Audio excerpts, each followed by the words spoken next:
Hello guys, how are you all? Welcome to my channel. So, today we are gonna see, what if Naruto was third son of Kaguya, part 2, subscribe if you enjoy the video, let's start the story. Naruto turned toward the roar and the explosion that preceded it, his eyes widened as he saw a massive sand creature, covered in blue markings. Its one tail flailing about wildly, crushing nearby buildings with ease. The beast roared something out, but Naruto couldn't understand it. He could hear the screams of nearby villagers and saw the shinobi leap across the rooftops toward the creature. Intrigued, Naruto began toward the beast, his progress much slower than the shinobi, as he had to wait for the plants to form pathways across the roofs. As Naruto ran toward the creature of sand, he watched it create a giant wind sphere and fire it at several buildings, destroying them. As Naruto got closer, the beast suddenly turned to him and stared directly at him. The beast's eyes were wide and it began cackling madly, "You're finally here. Yes, yes, yes." The beast roared out, confusing Naruto and everyone nearby. The apparently crazy monster began to hop around in apparent joy, its tail flying around randomly. Naruto watched as its tail sent a building flying right at him. The ever-protecting plants grew out quickly en masse from the street below and nearby buildings, latching onto the flying two-story building. It took the thick vines several moments before completely stopping the building and dropping it to the ground. Naruto narrowed his eyes at the beast. It had attacked him, and while he didn't care that it was killing the villagers that attacked him, he didn't want it to destroy his greenhouse. Deciding to stop the beast, he threw both hands toward the sand creature. Said sand creature's eyes were wide as he saw that it upset the boy. It hadn't meant to throw a building at him. The next moment mass amounts of plants grew from between the buildings, tons of vines that moved through the air, menacingly flew toward the sand creature. "Ah, crap," was all the beast got out before being covered in the plants. Feeling his chakra draining, he released his control over his host, shrinking rapidly and returning inside the young red-headed boy that was his host. Naruto watched the beast disappear and recalled his plants, transporting himself quickly to the large crater it had formed. All the nearby shinobi had watched the entire ordeal, wondering what would happen when both the demons of the village met. When they had seen the Shiroi Oni, white demon, arrive, everyone had backed up quickly. The Kazuki had stood on a nearby roof, watching in extreme interest. He wouldn't stop the white-haired child if he were to kill his son. Something that he was already attempting to do, the pale-eyed boy would actually be doing him a favor. As such, he ordered his men to stay back, knowing if he sent them and Naruto would most likely kill them anyway. To be honest, I'm not particularly interested in fighting the kid anyway. He doesn't kill anyone, as long as no one bothers him, and he is a valuable asset to my village. The Kazuki mused. He hoped to someday control the child and make him a shinobi. With Naruto, he had just reached the red-headed boy who had black outlines around his eyes. Naruto tilted his head as he watched the boy wake up, his hair shifting, and Naruto noticed the kanji for love on his forehead. The red-headed boy apparently noticed him, his eyes open in shock. It surprised Naruto as sand rose around the boy menacingly before flying toward him. Naruto didn't move and he wouldn't have been able to dodge fast enough either. Before the sand reached him, a large tree branch that shot out of the ground swatted away it. Naruto narrowed his eyes at the boy, realizing he was the same age as him. It annoyed Naruto that he had attacked him. But maybe he will be my friend, he's like me. Naruto couldn't explain it, but he felt familiar with the child. "What is your name?" Naruto asked, the plants receding as the sand did. "Gaara, why does mother want me to trust you?" "Who are you?" Gaara asked, shakily getting to his feet and looking back at the strange boy with horns. Naruto's face showed his confusion. "Who is your mother?" "And I am Naruto. Mother is inside my head, she protects me from the people who try to kill me," Gaara stated, color starting to come back into his face. "Do you want to be friends? You are like me, I don't know how, but you just are. I feel like I know you." Naruto trailed off, staring into Gaara's eyes. "Friends?" Gaara asked in shock, the restless sand around him finally settling down. "Yeah?" Naruto said brightly, walking toward Gaara. Scared of the boy, he backed up, but what astonished him was how the sand didn't attack Naruto, it seemed to even move out of his way. "Trust him, Gaara, he will help you, he will be your friend. You don't have to be alone anymore." A voice reverberated in Gaara's head, "Mother." Naruto reached out his hand, patiently standing in front of the red-headed boy. Gaara stared at him for a moment before shakily lifting him, and they shook hands. "I don't know what being friends means, but I'm sure I can learn," Gaara stated as they both observed each other, a small smile on both their faces. Gaara could feel a connection to Naruto. He couldn't describe it, but he somehow knew he'd found someone who would be his friend, someone he could trust. "I don't know either, I've never had one. But let's learn together, Gaara," Naruto said with a growing smile. Within Gaara's seal, the Tanuki grinned. "He's finally here. Am I the first one to find him? I'm awesome." He laughed happily. Finally, his Oji-san had arrived. I should stop torturing my host, I don't want to escape now. In the real world, Gaara and Naruto were walking together away from the crater. Gaara was leading Naruto to his house, and Naruto was saying that he didn't have to, that he was okay. Gaara was adamant though, insisting that Naruto should live with him, they had plenty of room after all. The massive Tanuki smiled, as he could feel Gaara's determination, he didn't want to lose his new friend. Gaara, I am sorry for how I have treated you. You can sleep now, I will not try to escape anymore. The sand creature knew he had really messed up with his host, and he hoped that he could rebuild it with the boy. Outside the seal, Gaara stopped in shock, staring off into space, which concerned Naruto. Gaara, are you okay? Naruto asked, standing a bit ahead of his new friend. Yeah, just that mother said I could sleep. Gaara's voice conveyed his shock at that. Naruto raised an eyebrow, confused at his friend's statement. She doesn't let you sleep? Naruto asked, visibly upset that his friend couldn't sleep. No, mother has never let me sleep before, every time I do she tries to escape. Gaara shook his head and began walking again. Naruto walked beside him as they continued toward Gaara's home. Doesn't sound like a very kind mother to me, Naruto muttered, but Gaara heard him and nodded. Within Gaara's mindscape the Tanuki cringed, he had a lot to rebuild with the boy. I'm sorry, I just wanted to escape and Naruto's arrival made me realize that I shouldn't have tortured you. It wasn't your fault. Hi, Gaara said, speeding up. As they moved through the streets, there were only a few villagers visible, ones that were coming back to see what happened. Upon seeing both demons together, they turned tail and ran for their lives, scared out of their minds. One demon was more than enough to kill hundreds of people, both could probably level the village. Gaara, where do you live? Naruto asked, wondering where they were going. The Kazukiage mansion, Gaara replied, turning on the street. The next moment the mansion came into clear view. Naruto's jaw dropped open in shock. Wait, you're the son of the Kazukiage? Gaara nodded. I would not call him my father, he's tried to kill me multiple times. Naruto had no response, understanding his friend's emotions and the distinct lack of them. Keeping his peace, he followed his friend up to the front double door. Are you sure me staying here is okay? I will make it okay. Gaara's voice held a level of danger, and Naruto was touched, glad that Gaara would be willing to stand up for him even though they'd just met. Naruto smiled as they walked inside, the massive doors closing behind them with a resounding clang. 4 months later. The Kazukiage sat at his office desk, the room around him plain, containing only the bare essentials required to complete his job. He worked through the paperwork that directly needed him to read it. The councilor secretaries handled a lot of the everyday paperwork. He picked up one sheet from the council, it detailed their thoughts on his son and the horned boy Gaara had become friends with. The Kazukiage had been extremely surprised when Naruto became friends with his son, and it had changed many things in only a few days. At first, he had been against Naruto living in his house, which had resulted in him having to dodge his son's sand as it leaped at him. Naruto had quickly intervened, resting his hand on Gaara's shoulder. He calmed him down with ease, and Gaara retracted his attack. He had watched in amazement as the white-haired horned boy calmed down his son from his rage, something no one had yet been able to do besides Yashimaru, before he had ordered him to kill Gaara. Naruto was able to calm him down and was going to leave, something that Gaara was clearly very against. He changed his mind at that moment, and in hindsight he was pleased he did, allowing Naruto to stay. Since then many things had changed in the last 4 months. Gaara was able to sleep for some reason, and his usual insanity was not present. While Naruto was a strange one, he found him to be very intelligent and observant. Though Naruto clearly didn't like him for his attacks on his son. Temari and Kankuro, his 2 other children, had been deathly afraid of Naruto in the beginning, flat out avoiding him as much as possible.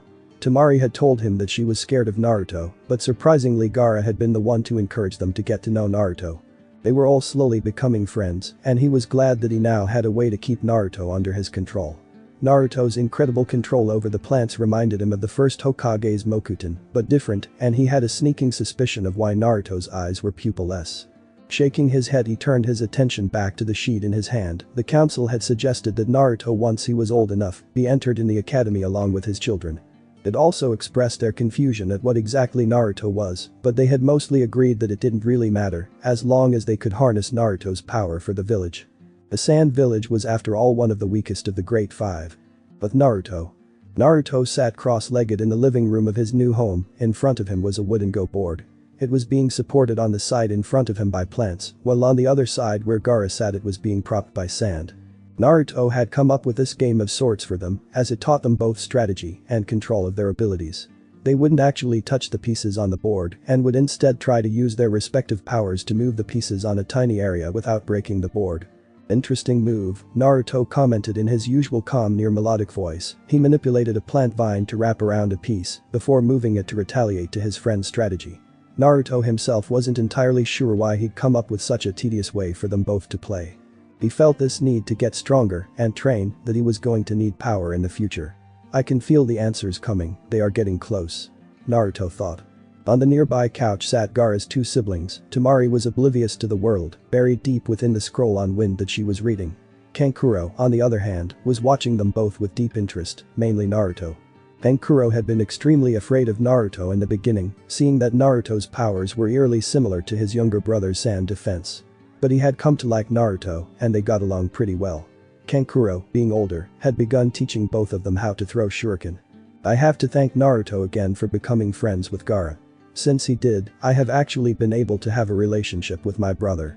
Kankuro thought, watching as the two boys concentrated on their board game.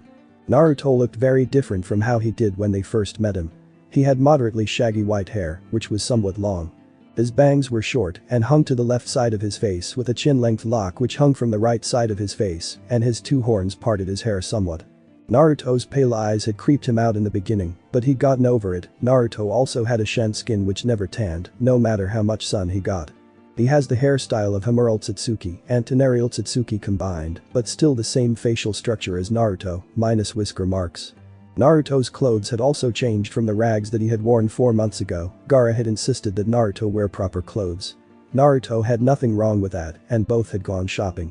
Taking a good deal of money with them from the house the second day after Naruto came to the mansion.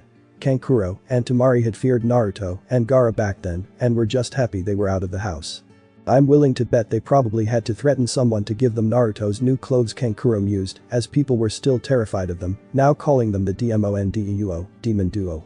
Naruto had chosen clothes that were similar to the garb worn in Suna, but with his own style. He had selected a white kimono, pale green sash, and black sandals. Kankuro honestly thought he looked pretty good in it. I win again, Gaara Nai-san, Naruto said, laughing at Gaara's annoyed expression, having lost yet another game to his friend brother. Gaara and Naruto had decided to become brothers as they felt this unexplainable bond between each other.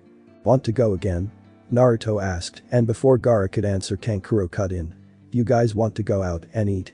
I'm hungry, what about you? He asked. I'm fine with that, what about you, Gaara? Naruto stood up and stretched, the plants holding up the board sliding back into the ground. Let us go, Gaara replied in his usual straight-to-the-point tone, lacking its usually threatening undertone. Naruto had helped Gaara deal with the insanity that had been slowly consuming him, and being able to sleep probably helped too. Kankuro nodded, and they left the room, leaving Temari engrossed in her scroll. They quickly left the large mansion, arriving on the street outside. People spotted them and backed away, scared of the two demons with their brother. No one dared threaten them, the demons were perfectly capable of defending themselves, and it was now illegal to bother either of them. The trio ignored the looks and made their way to one of the more popular restaurants in town. So Naruto, what are you planning to do later on in life? I know me and Gaara, as well as Temari, will be enrolling in the academy. Kankuro said, turning toward Naruto. As they walked, Naruto's pale eyes turned to him, and Gaara was paying attention, wanting to know what his friend planned to do. When does the academy start? Naruto questioned. At 8 years old. Was Kankuro's reply. Most likely I will join you at the academy unless something changes. Naruto trailed off, gaining a thoughtful look on his face. Naruto Nai-san, can you please explain why you seem to think something is coming? You keep referring to something.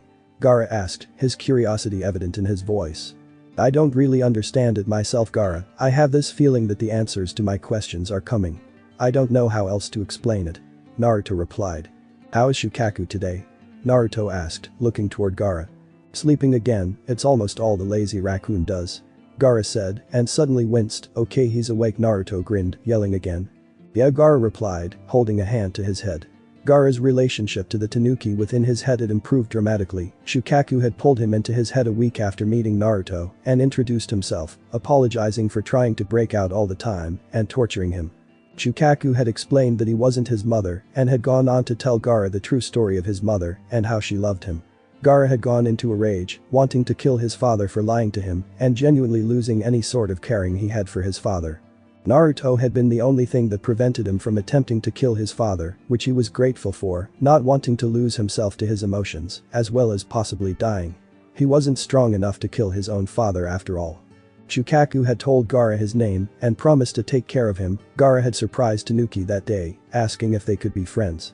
Gaara at the time still didn't fully understand the meaning of friends, but he wanted to be friends with the beast regardless. "Do you have to yell all the time, Shukaku?" Gaara complained, only causing the mischievous raccoon to grin and yell louder about absolutely nothing. Gaara muttered, holding his head with both hands now in a way that was reminiscent of his insane rages. Naruto raised an eyebrow. "You know you can cut the connection to Shukaku, right? He did say you could do that." Gaara facepalmed before cutting the connection to his insane inner demon. "Thanks." Naruto nodded. "We are here," Kankuro said, and so they reached the front doors of the restaurant. They walked in and found a table. The villagers within saw them but kept quiet, letting them be. It was a couple of moments before a waiter came to their table and quietly laid out menus for them. Naruto picked up his and browsed, ultimately settling on BBQ. Gaara got rice and Kankuro had some ramen. Giving their orders to the silent waiter, they waited patiently for their food to arrive. "So Kankuro, how is training with puppets going?" Naruto asked, gaining Kankuro's attention. The young boy's expression became excited. "Awesome. Puppets are so cool. Lady Chiyo is training me, and while I'm rather bad at some things, I think I'll become a great puppet master one day." Kankuro replied ecstatically. Naruto smiled. "You said you were learning to connect chakra to the puppets?" Naruto asked, a grin on his face. "Yeah. Can you connect one to that lady's drink?" Kankuro smirked as he caught on to Naruto's plan. "Oh yeah, easy. Do it." The nearly invisible string shot out of Kankuro's finger and flew through the air until it latched onto the glass of the lady a couple of tables over. Kankuro waited until the lady went to grab her drink before moving it out of the way. Naruto and Gaara to an extent burst out laughing, while Kankuro fought to keep down his laughter at the lady's shocked expression. He needed to concentrate on keeping the connection to the glass. The lady went for her drink again, and he moved it just out of the way once more. Her expression became angry, and she continued to grab for the glass. By the time she realized it was Kankuro's doing, Naruto and Gaara were laughing hard. Kankuro could see her rage at the prank in her face. It was amusing to see it quickly disappear as the woman realized just who was sitting at the table. Two of the Kazukiya's children and the boy who had killed countless villagers is enough to stop anyone in their tracks. Kankuro turned back to the table as the waiter arrived with their food and they dug in with gusto. 1 week later. "Hey Naruto, here are the scrolls you asked for," Temari said, handing the horned boy a bag full of scrolls. "Thank you, Temari," Naruto replied, taking the bag from her and sitting down on the couch. Naruto had decided he needed to have at least a basic understanding of chakra and shinobi life before he enrolled in the academy. He had the free time, and this was a productive way to spend it. Gaara sat in the middle of the living room mat a few feet off, sand swirling in a mesmerizing pattern around him. He had his hands held apart as he attempted to form his sand into different complex shapes as fast as possible, finding it immensely entertaining. At first, he created a sphere, then a square, triangle, kunai, shuriken, sword, book, bowl, knife, and then a spoon. Temari smiled as she watched her sibling and his friend go about their activities, Gaara working hard to get a better understanding of his sand and Naruto reading intently. "You two don't mind if I invite a friend over, do you?" Naruto looked up from his scroll at Temari, seeing her unsure expression. "I'm fine with it," Naruto replied before returning to the scroll. Gaara stared at her oddly for a moment before a small smile came to his face. "Sure, Temari One-san," he said, before returning to shaping his sand into a castle bit by bit. Temari smiled at the irony, Gaara making a sand castle. He'd have never even thought of something like that 4 months ago. Nodding, she made her exit, heading toward her friend's house to invite her over. A couple of hours passed as Naruto continued to read his scrolls. Gaara eventually moved outside and practiced throwing shuriken at the targets in the backyard. Naruto was distracted from his reading by the sound of the front doors opening. Laying down the scroll he stood on and moving through the halls. He was curious as to who Temari had brought into the mansion. Usually, no one beside him and Gaara's siblings were in the estate. Yes, Gaara's father was here, but they rarely saw him. Walking through the doorway into the entrance hall, Naruto spotted Temari talking to her friend who looked somewhat scared. It was a girl around their age with dark brown hair, almost black. Her hair was shoulder length and she had hazel eyes. She was wearing a kimono similar to Temari's. Upon seeing him, the girl froze and stared at him, taking in his strange features. Naruto stood calmly, watching, as Temari reassured the girl that he wasn't dangerous. Once she had calmed down, he spoke. "Hello, my name is Naruto, nice to meet you." He gave a small bow to the girl. "Hi, my name is Shinami Koki, and nice to meet you." The girl replied, much calmer than she was before, but still scared of the pale boy. Naruto nodded before walking in his normal almost royal gait across the hall toward the kitchen and disappearing in the doorway. See, he's not that bad. Gaara is much better too. Temari said, her friend shakily nodded. He's much nicer than I thought he would be, Ka-san said he was a demon who wanted to kill everyone. She replied, stronger now. Told ya, they are wrong. Naruto-san is just misunderstood, he only defended himself against people who attacked him for being different. Temari said, come on, let's go play. Hi, with that they both rushed up the stairs to Temari's room. But Naruto. Oh hi Kankuro, Naruto said, seeing Kankuro eating some snacks at the kitchen table. Hi Naruto, just came back for some lunch since Lady Chiyo gave me a break, Kankuro replied, stuffing some more food in his mouth. Are you still going to wear that silly cat uniform? It's not a cat uniform. Naruto said, moving to the fridge and getting out some food to eat. Naruto sat down beside Kankuro and continued to tease the boy about his fashion choices for the rest of the time Kankuro was there. After Kankuro left, Naruto returned to his scrolls and continued reading, finding Gaara napping once again on the living room couch, the sand wrapped around him like a blanket. Naruto chuckled, Gaara loved sleeping like nothing else after not being able to sleep for so long. In fact, Gaara was usually violent if woken up before he wanted to. When Temari had tried it once, Gaara's sand had pushed her away, wanting to stay asleep longer. Naruto grinned as he remembered that day they had an outing planned at the park and it was time to go. Temari had asked for his help and he'd slid a vine through the covers, slipping past Gaara's sand and tickling Gaara mercilessly until he woke up. Naruto chuckled, leaning back on the couch he picked up where he left off in the scroll. Chakra is created when two other forms of energy, known collectively as one stamina, are molded together. Roughly 6 years ago. Konoha. Namikaze Minato stood by the bedside of his wife, who was thrashing on the bed in the throes of giving birth. Minato squeezed her hand and placed his other against a clearly weakened seal on her stomach. Channeling chakra into the seal, he held it together for a while longer. They had been at this for 5 hours so far and he was struggling to keep the Kyuubi sealed. They were in the Namikaze estate that was a ways off from Konoha, deeper into the land of fire.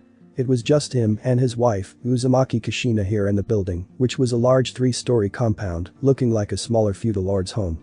He had surrounded the building in many powerful seals to prevent those within the village of Konoha from feeling the evil chakra that was the Kyuubi's, as well as to keep people out. Minato was the Yondaime Hokage of the village hidden in the leaves. He had married his wife, Kushina, in secret to prevent her from being used as a way to get to him. The only people that knew were a couple of Kushina's friends, Minato-sensei Jiraiya and Sarutobi, the last Hokage. Minato had a sense of foreboding and he offered a quick prayer to Kami in hopes nothing went wrong with the birth of his son. He focused more chakra into the seal, squeezing Kushina's hand in support. I'm going to kill you, Minato. I'll neuter you with a freaking spoon. Kushina screamed, nearly crushing her husband's hand. Minato's sweat dropped at his wife's yell, but he didn't respond. Instead, he stroked her hair as she continued to work to bring their son into the world. You are doing good at home, princess. Almost there, Minato reassured his wife.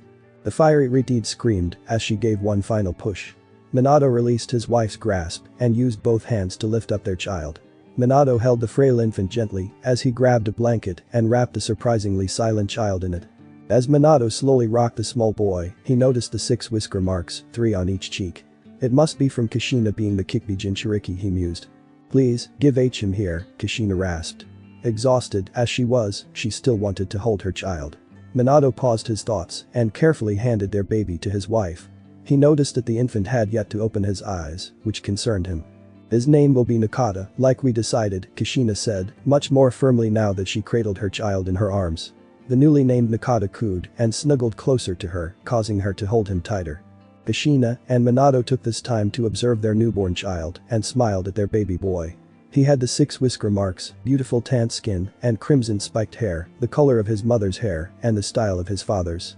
When the boy finally opened his eyes, his parents were amazed at their bright violet coloring. Kushina smiled brightly, haha. Minato-kun, he looks more like me than you. She yelled loudly, having won the bet with her husband. Minato smiled happily, uncaring that he lost. I now have a son, something I thought I would never have. He has my face though, Minato countered, but Kushina wasn't paying attention anymore. Kushina tickled her son lightly.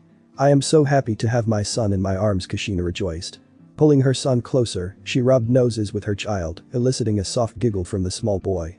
Congratulations, Kushina, you have brought our son into the world, Minato said, leaning on the bed next to his wife and smiling as he caressed the top of Nakata's head.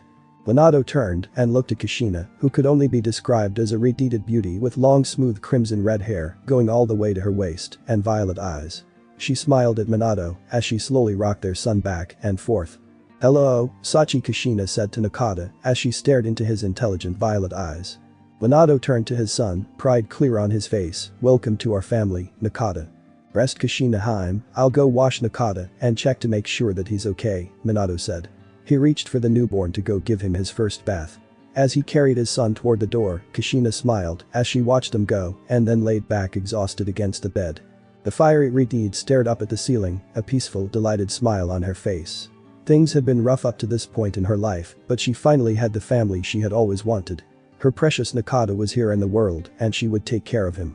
"I will not have to go through the suffering I had to in my life," she thought with determination, the memories coming back to her. She didn't remember as much as she'd liked about her family, the Uzumakis. She was sent to Konoha to be the new Jinchuriki as Mito got older. Her clan had been wiped out a couple of years after her coming to the village hidden in the leaves, and she was still afraid she was the only one left. She had felt so alone those days, the last of her clan. She'd been kidnapped by Iwajan in one night. Apparently, they wanted to learn the secrets to the Uzumaki's incredible life force. Minato had rescued her, and that had been the beginning of their relationship many years ago, though it was kept secret for her safety. "I finally have my son, and he looks so much like me. I'm going to spoil him. Going to buy him treats and toys." Kushina thought happily, slowly relaxing her tensed muscles, the exhaustion setting in. She was ripped out of her thoughts as she heard a tremendous crash. Not a second later the wall to her room was blown through by a large mass of fast-moving yellow that flew across the room and into the other wall. She realized it was Minato, who was tightly holding on to their air and bleeding from his mouth. "You're a disgrace for a Hokage, Minato." Kushina whipped her head toward the voice and glared at the newcomer. He wore a large straw hat with a bell on the right side. It was tilted over his face and she couldn't see his eyes. Overlaying the lower part of his face were two metal plates that came together in the middle of his face. He was wearing a dark green jacket with a high collar, his right sleeve went past his hand while the left sleeve was cut high at the shoulder. His neck was clothed in the same metallic-looking material that concealed his face, which covered his collarbone and visible arm except for the fingers. He was wearing a black shirt that was wrapped in bandages around his waist and a tan pair of pants with tight-fitting black boots. "I should have known you would be here," Minato gasped out as he rose to his feet, still tightly gripping his son, Chiriko. Kushina's eyes widened in realization. "Glad to see you remember me, brother," Chiriko said with hatred in his voice. "You still blame me for Ka-san's death, don't you?" Minato said, not really asking a question. Chiriko's head shot up, his eyes burning with hatred. They spun and swiftly evolved into the Mangekyo Sharingan. "I'm going to kill you, Minato Nai, and kill everything you care about," Chiriko roared as he shot toward his brother, who'd activated his own Mangekyo Sharingan. In a massive burst of chakra, Minato's eyes had taken the form of 4 stars attached by a black ring around his pupil. Minato quickly realized he was at a disadvantage, so milliseconds before Chiriko reached him, he flashed to the marker on Kushina. Just as he was about to hand her their son, he felt a blade against his neck. There was a standstill for a moment, Minato trying to figure out what to do. What the blonde Hokage was not expecting was to be suddenly punched in the face by his wife, dropping their son in her lap and sent flying across the room once again.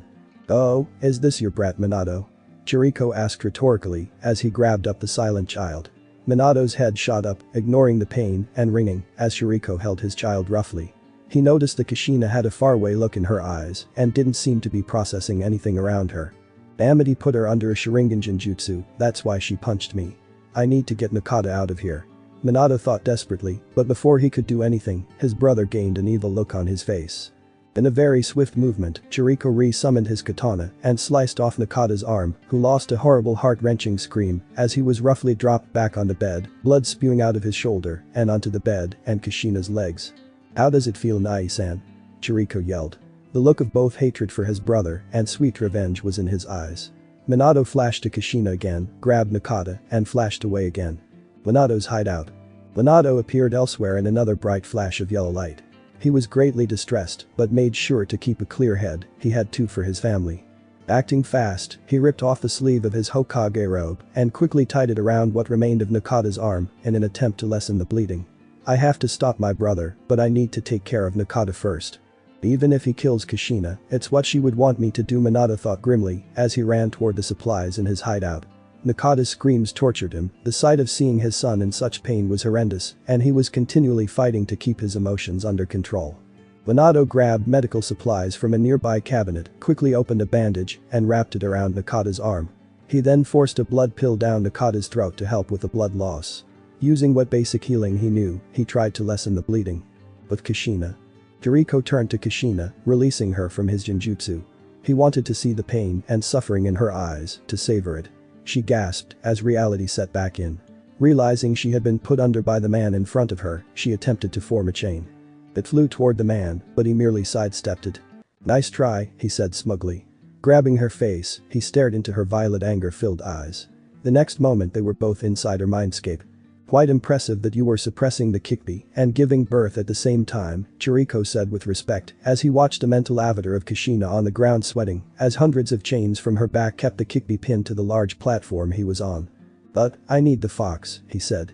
Locking eyes with the giant fox who was growling at him, he put it under a genjutsu. The Kyuubi's eyes changed to a different shade of red and gained 3 tomo. "No. You can't do this. Why would you do this to your brother?" Kushina yelled as she panted, trying to hold down the Bijk, who was trying harder to escape than before. "My mother was all that mattered to me. Minato didn't do his duty, and to defend her, he deserves to suffer," Jericho said emotionlessly. The next moment they were both back in the room. Jericho had his hand on Kushina's stomach, his hand glowing with chakra as he slowly started pulling out the demon fox. Kushina screamed as she slammed down into the bed, unable to control herself. She felt like every cell in her body was dying. Jericho smirked. In one great effort, he fully pulled the Bijk out and threw the massive chakra across the room. As soon as the red bubbling chakra left his hand, it started expanding rapidly, blowing through the walls of the house and sending the roof flying. A couple seconds later the Kyuubi stood in what remained of the left side of the house. It merely stood there waiting for orders from Jericho. Jericho smirked as he walked out of the rubble, the ribsage of a blackish-blue Susanoo forming around him. "Let's burn down everything Minato holds dear, shall we?" Jericho said to himself as he leapt atop the remains of Minato's home. With a silent order, the Kyuubi let loose a massive roar and shot through the forest, bowling over trees as it went toward the village. "I will have my revenge," Jericho yelled, his Susanoo forming into the full skeleton. A moment later he raised a fist of the Susanoo and punched the roof of the building below him, collapsing it all and destroying what remained of his brother's home before launching off after the Kyuubi. But Minato appeared above the collapsed house rubble in a bright yellow flash. Quickly taking in his surroundings, he realized that his house had been crushed. He had teleported to his wife's seal, so that meant she was under him. "Kushina!" Minato yelled frantically. Empowering his limbs with chakra, he lifted a large piece of a wall and chucked it dozens of feet away. He pushed another large block of rubble and could see red hair peeking out through the rocks. Activating his Sharingan, he was able to see her chakra network through the stones, though it was painfully weak. Rage filled his eyes and he created his signature in one hand. "Rasengan!" Minato roared as he struck the rubble holding his wife down and sent it flying through the air out into the trees. There lay Kushina, one arm crushed, bleeding, and impaled in multiple places, but thankfully still alive even after all she had been through. Minato fell to his knees as he cleared the last of the rubble and slowly pulled his wife away from the crushed building. "Kushina Haim, speak to me. Please, please talk to me," Minato nearly shouted. He was trying so hard to keep a level head, everything was falling apart around him. Minato coughed. He stole the Kyuubi, he's coughed using it to attack. "Village," Kushina said weakly as she stared up at her husband through half-opened eyes. "Minato, you have to stop the fox, take care of our son, okay?" she said as firmly as she could as Minato held her hand to his face and caressed her hair. "Goodbye Mina-kun, see you on the other side," she said, fighting off death for a little while longer. Neither of them noticed a darkness flit across the clearing and merged with Kushina's shadow on the ground. "I will, Kushina, I will take care of him, I promise," Minato said, tears pouring out of his eyes. "Oh, my love, save the village," she said with a small smile. Minato was forced to watch the light leave her eyes, to feel her go limp in his arms. "No." Minato roared in anguish to the sky, his eyes evolving to his Mangekyo Sharingan. His chakra flared violently around him as his eyes started bleeding and gained a dangerous look. His Susanoo formed around him, a bright yellow skeleton. Minato fought against his own emotions. It wouldn't do to go full Susanoo on the Kyuubi and damage the village.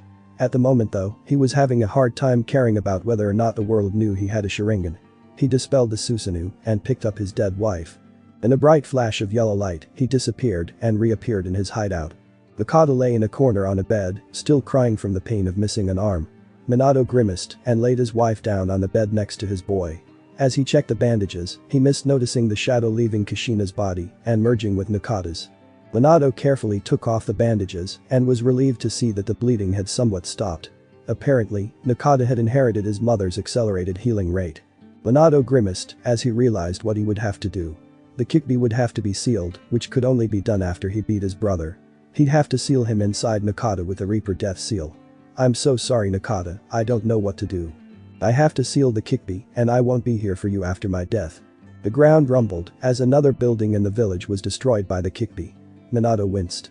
"I don't have a choice. I have to do this. You will regain your arm from this Nakata. I'm so sorry, I hope you and Kushina can forgive me," Minato said in anger, pain, and grief at the situation he was in. Nakata looked directly up at him, his violet eyes already containing pain within them. Minato sighed heavily and moving around he began preparing for his battle. He had to win. If he were going to accomplish one thing before he died, it would be to win this battle with his brother so he could seal the Kyuubi. "I don't have time to prepare things for Nakata, every moment I wait for more people to die." Screaming expletives, Minato punched a literal hole through the wall of his hideout, his emotions threatening to break out again. Who's there? North entrance of Konoha a few moments before. It was a warm, calm summer night in the hidden village of the Leaf. Lights were seen all around the village as the people went about their lives unaware of what was about to happen. The Kyuubi plowed through the forest, ready to unleash its fury upon the unsuspecting village. A moment later it reached the walls and rammed into them. They stood the first assault, barely. The huge beast roared powerfully before headbutting the walls again and breaking through, starting its destruction of the village. Swinging its tails and using its paws, the Kyuubi laid havoc to the nearest buildings, rapidly moving through the town. An eye for an eye is never enough. "Never, never, never," Chiriko said to himself as he alighted on the walls, watching the big charge into the village, destroying everything in its path. "Sarutobi. Sandaime-sama, the Kyuubi has appeared in the north part of the village," an Anbu said as he bowed to the Sandaime Hokage. "Yes, I heard it. Summon the forces and evacuate the civilians. We must push it out of the village and wait for the fourth," the retired Hokage said resolutely, strapping on another piece of his armor. Where on earth did the bidge come from? Minato Namikaze appeared on the top of the Hokage monument, having finished his preparations to fight the Kyuubi. Looking around, he quickly spotted the colossal rampaging fox. Minato suddenly sensed danger close by and quickly ducked and spun about in an attempt to kick out the feet of the person he knew was his brother. Chiriko backflipped, his sleeve and jacket whipping through the wind as he landed a few feet away from his brother, wearing an evil grin on his masked face. Minato said nothing as he shot forward. Dodging a swing from his brother, he attempted to stab him in the chest with one of his kunai. Both of their mangekyou were flaring, but for the first time, Minato noticed that Chiriko's mangekyou was different from how he remembered it. Minato dodged his brother's fireball that flew across the carved Hokage images before crashing into the side of the first's head. He has an eternal mangekyou Sharingan. How in Kami's name did he get that?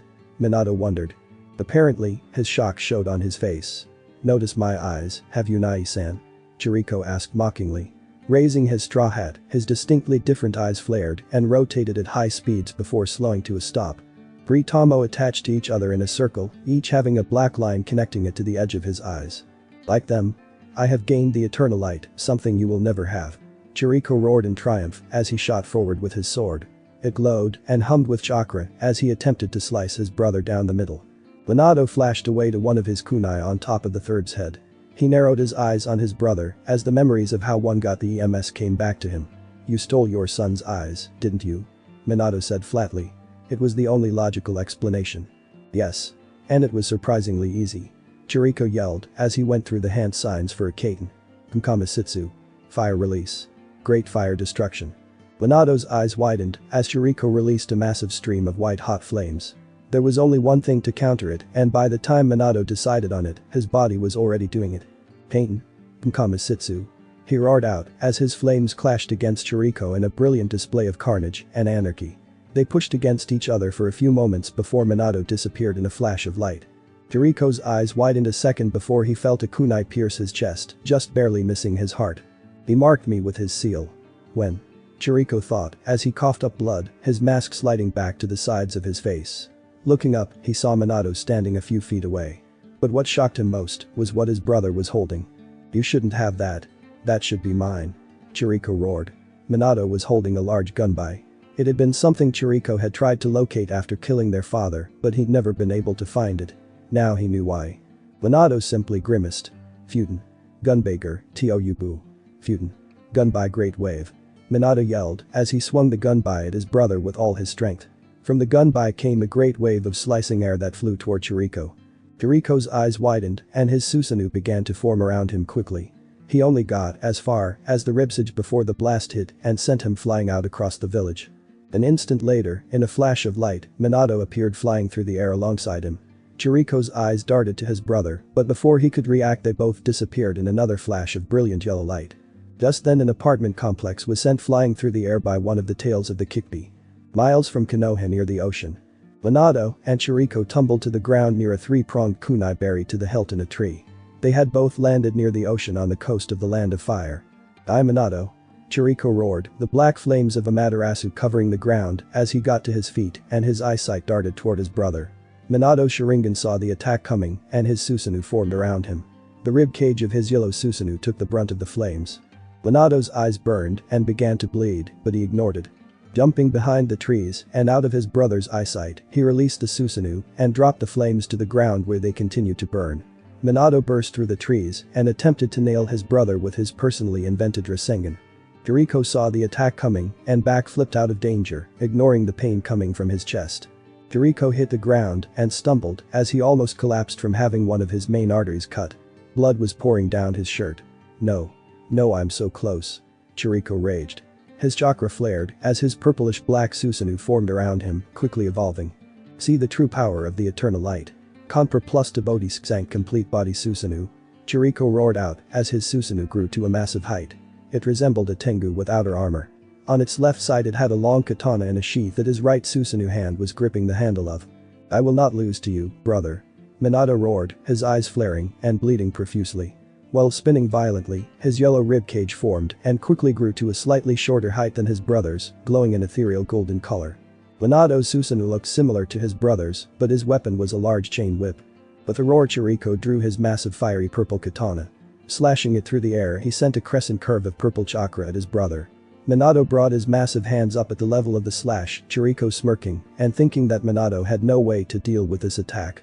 Minato proved him wrong when two massive Rasengan formed in his hands, slamming into the chakra slash. "Chandama Rasengan." Minato yelled out as he obliterated his brother's attack before launching himself across the terrain toward his brother's Susanoo. Pulling one hand back he swung for his brother's face. So focused on nailing his target with his giant Rasengan, Minato didn't see Chiriko bring the sword around and cut halfway through his own Susanoo's torso.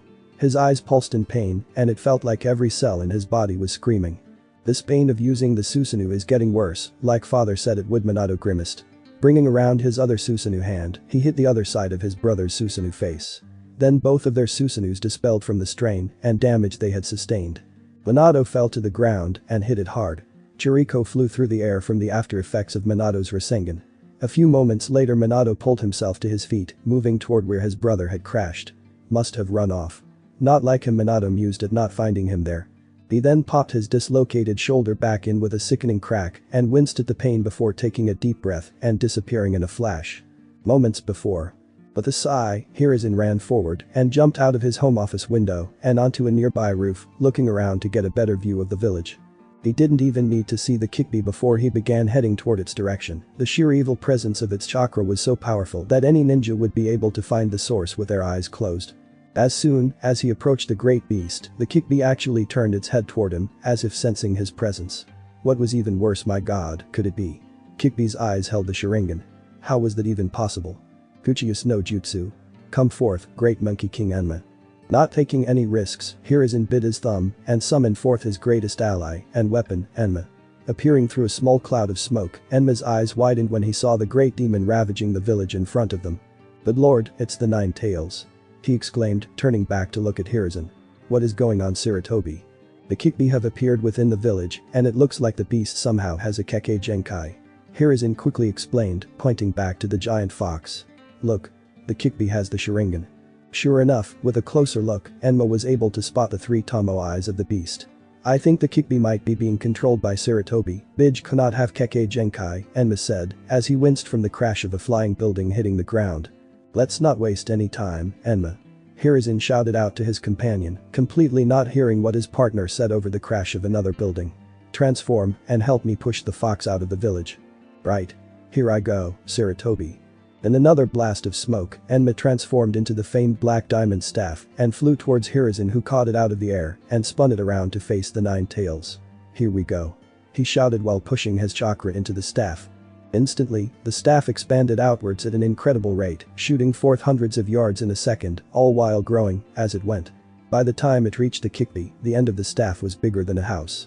It slammed into the beast with so much force that it actually managed to push it back, sending it flying backward and outside of the village's perimeter. A massive cheer arose from the shinobi who had been in the area to see this incredible feat. Seconds later, Shukaku, the head ninja under the 4th Hokage, landed next to Hiruzen. All around them, Jonin and Anbu ninja sped toward the Kyuubi. Lord 3rd. Shukaku called out. I've briefed the high-level ninja. They're to keep fighting the Kyuubi and keep it out of the village now, but the 4th Hokage is nowhere to be found. Present. No jutsu? Minato yelled as he dropped on top of the Kyuubi with his summon Gamabunta and pinning the Kyuubi onto the ground. The ninja surrounding the Kyuubi let out a cheer and Sarutobi sighed in relief. Try to hold him down as long as you can. Teleporting something this big requires preparation, Minato said, rapidly going through hand seals. Are you crazy? I am not a miracle worker. Hurry. Gamabunta shouted in response. The giant toad kicked back one of the flailing tails the Kyuubi had been attempting to whack him off with. Suddenly both Minato and Kyuubi disappeared in a massive bright blinding light that made all the surrounding ninja cover their eyes. Gamabunta dispelled a moment later. Large clearing outside Namika's estate. Minato and the Kyuubi appeared outside the remains of his home. Not far away lay Nakata, wrapped in a cloth, as he rested on a pedestal. Standing next to him was a man with pale white skin and straight red hair that covered the right side of his face, obscuring his eye. His only visible eye was a shocking violet color. He wore a black cloak with red clouds and a high collar covering the rest of his body. The man observed the Kyuubi, then turned to Minato. Everything was prepared for the sealing, Hokage-sama. Konan-chan is taking your message to the 3rd. Minato nodded, thank you Nagato. I don't think I would be able to do this otherwise. Minato suddenly collapsed on the ground in pain, his eyes bleeding. As a result, he lost control of the Kyuubi, who shook its massive head as the Sharingan in its eyes faded. The Kyuubi looked around in confusion before resting its lidded eyes on Minato. Anger filled its eyes before Kyuubi's claws streaked toward the blonde-haired man. Minato smirked, going to die anyway, who cares how blind I am. With that thought, his Susanoo formed in a burst of yellow light and grabbing the giant fox's paw, he threw the Kyuubi off balance, causing it to crash to the ground. Minato attempted to grab the fox's face to take back control of him with his Sharingan, but instead, his Susanoo faded away, exhaustion setting in. The Kyuubi noticed his moment of weakness and swung its tail around, intending to flatten the blonde man. His tail suddenly stopped in midair as purple chakra chains suddenly grabbed it. The next moment, even more chains burst out of the ground and wrapped themselves around the Kyuubi, binding him to the terrain with ease. The fox beast growled and tried to stand, but was unable. Thank you Nagato. Again, Minato said, attempting to stand. Unable to do so, he found himself caught by a man with orange hair. The man smiled at him kindly, come Hokage-sama, let's finish this, eh? Minato nodded and with the orange-haired man's help, limped over to the pedestal. Start the sealing, and I will direct the creation of the seal. We will also deliver the key to your sensei afterward, Nagato said, sitting down cross-legged by the seal.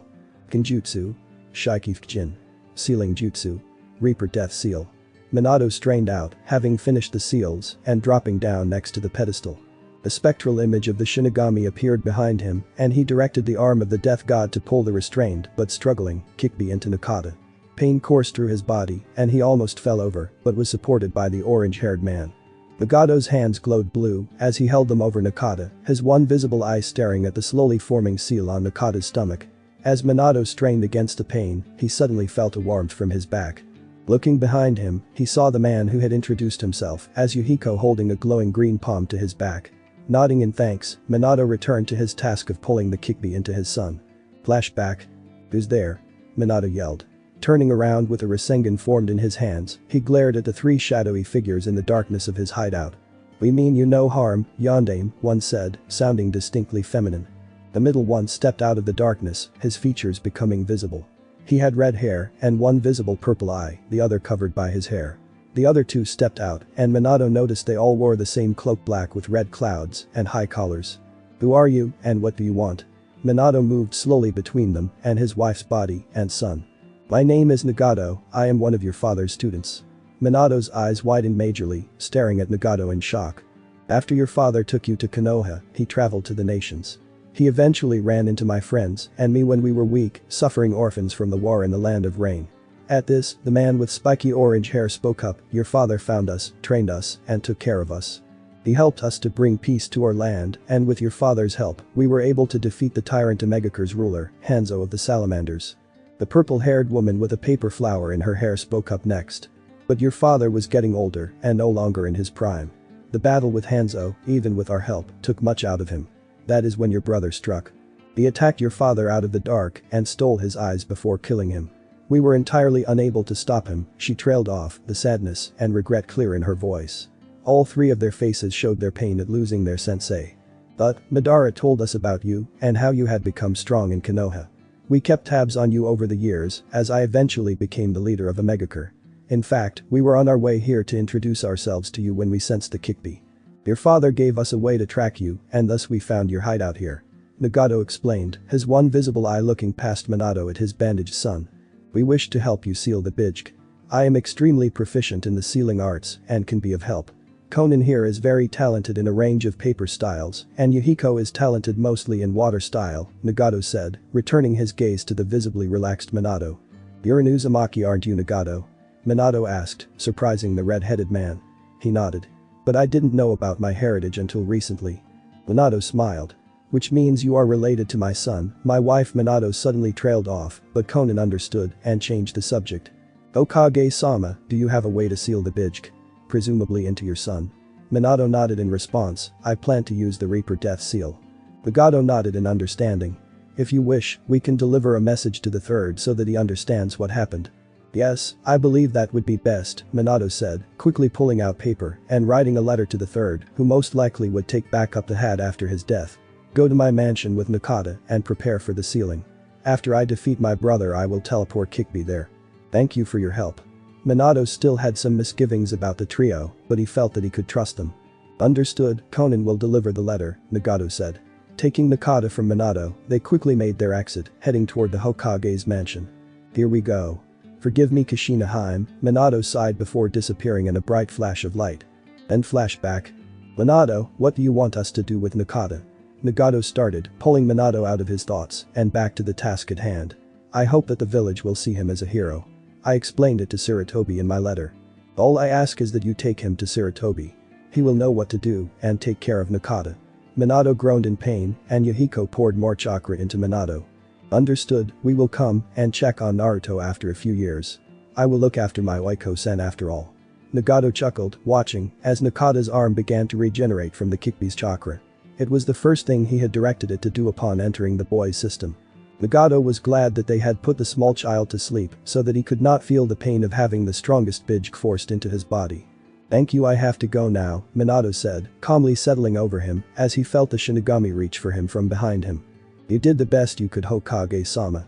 Perhaps we will see each other again in the next world," Yuhiko said from behind him, stepping away as Minato's soul was removed from his body. Nagato and Yuhiko saw his soul smiling before disappearing entirely. "It is done, let us go," Nagato said, standing and picking up the red-headed whiskered boy. Yuhiko nodded and a moment later 4 chains shot out of Nagato's back. Slamming into the surrounding ground, they lifted him up and he began moving through the trees, the chains acting as legs while he floated in the middle of them, carrying Nakata Uzumaki. Warped water chakra around him and moving it under him, he stood on the surface of the water, making the water in a wave through the trees. He forced the water to follow his childhood friend toward the Hokage Tower. But Sarutobi. "We have not found the 4th Hokage, Lord Third. Our best guess is that he was killed when he killed the Kyuubi," as Jonin stated as he stood next to the retired Hokage. "Bijk cannot be killed, he must have sealed it somehow. Until we find Minato and this is all worked out, I will return to the mantle of Hokage." "Understood," Sarutobi said firmly, his face serious as he stared out across the destruction of the village. Not all of it was destroyed, but there was a giant trampled pathway from the north gate toward the center. "Hi, Hokage-sama." All the ninja responded and saluted the professor. Sarutobi nodded. "Continue searching for the 4th, also begin rebuilding and relocation. Looking for survivors in the pathway of the Kyuubi," he ordered, then disappeared in a shunshin. The shinobi all nodded and vanished toward their respective groups to transmit and follow the third's orders. The third appeared in the Hokage office in a swirl of leaves. He didn't think he would ever be taking back up the hat, but for now, it was what was needed. Sarutobi grimaced as he thought about how many shinobi died today protecting their village against the Bijk. Sarutobi made a mental note to check at Minato's house. Wait, where is Kushina? Sarutobi's mind clicked into place, the direction of destruction, Kushina being the container, pregnant. Oh no no no no. Sarutobi left the village faster than he had ever before in his life, almost flying toward Minato's mansion, following the massive path of destruction made by the Kyuubi. She wasn't supposed to deliver for another month. Sarutobi nearly freaked, it all made sense now. Only a couple of moments later did he arrive at the decimated house that used to be Minato's mansion. Landing on top of the rubble, he searched around frantically, and a moment later he found the clearing. He saw a small pedestal with still burning candles on it. Confusion was written all over his face as he tried to understand what happened. Lord Third, my name is Conan, I'm a friend of Minato's. Sarutobi turned quickly toward the voice, seeing a lady appearing in midair, paper coming together to form her body before she alighted on the ground. Her orange eyes stared at him as he took in her features, purple hair with a paper flower, and wrapped in a black cloak with red clouds. Much has happened, all will be explained. Kushina Uzumaki and Minato Namikaze's bodies have been delivered to the Hokage Tower. Sarutobi sighed deeply, they are both dead then. Conan picked up on his thoughts. Minato wrote you a letter before his death, which is also at the Hokage Tower. We arrived there just after you left, Conan explained. Sarutobi nodded and disappeared in a leaf shunshin toward his tower. Conan faded into paper and fluttered away. A few moments later Sarutobi appeared within his office, the room different from how he had left it. On the two couches lay the bodies of Kushina and Minato. Kushina looked in terrible shape and Sarutobi could easily tell that both were no more. Sarutobi suddenly turned toward his desk at the sound of a baby crying. Sitting on his desk was a small basket and within was a red-deeded infant, 3 whisker marks on each side of his face. Picking up the child he noticed a scroll with an Namikaze crest sitting by the basket. Sarutobi carefully held the boy and opened the scroll. Hello Sarutobi, I regret to inform you that by the time you read this I will be dead. As you know, Kushina was pregnant with our son, but things went wrong. I have never told you or anyone else this, but I have a brother and I do know who my father is. I lived with him and my mother for 6 years before coming to Konoha. After Kushina gave birth to our son, my brother attacked, wanting revenge for our mother. My brother Chiriko believes that I let our mother die in an attack from Iwa Shinobi years ago, which I didn't. Regardless, Chiriko blames me for her death and has hated me ever since. My brother cut off Nakata's arm and, as I was trying to stop the bleeding, he pulled the Kyuubi out of Kushina. Now I know this isn't usually possible. You see, our father was Madara Uchiha and both my brother Chiriko and I possess the Sharingan. At this, Sarutobi nearly dropped the scroll and baby Nakata in shock. Getting control of himself he set the baby boy back into the basket and continued reading. I kept my Sharingan a secret for many reasons. It is likely that Nakata will also possess the Sharingan. Sarutobi, I want you to take care of my son. I want the villagers to see him as the hero he is for containing the Kyuubi. When Nakata becomes Chunin, I want his heritage explained to him and his inheritance given to him. While the mansion was destroyed, the basement still remains. I would also request that you rebuild the estate for Nakata to use one day. I am genuinely sorry for hiding things from you Sarutobi-senpai, I hope that you can forgive me. All I ask is that you care for Nakata and make sure he has a good life. He must be known as Nakata Uzumaki until he is strong enough to defend himself. If his heritage is not kept a secret, then my brother will come back for him. Last thing, 3 students of my father are helping me with sealing the Kyuubi. The one named Nagato, is the new leader of the Megakure and he is an Uzumaki. He will be returning to the village in a few years to check in and introduce himself to Nakata. That is all. Minato Namikaze Uchiha. Sarutobi did drop the scroll at this point, with a shock clearly on his face as he processed everything that he had read. Turning back to the boy he smiled, I promised Minato Kushina that I will look after your son. Thanks for watching my video. See you next time, till then sayonara.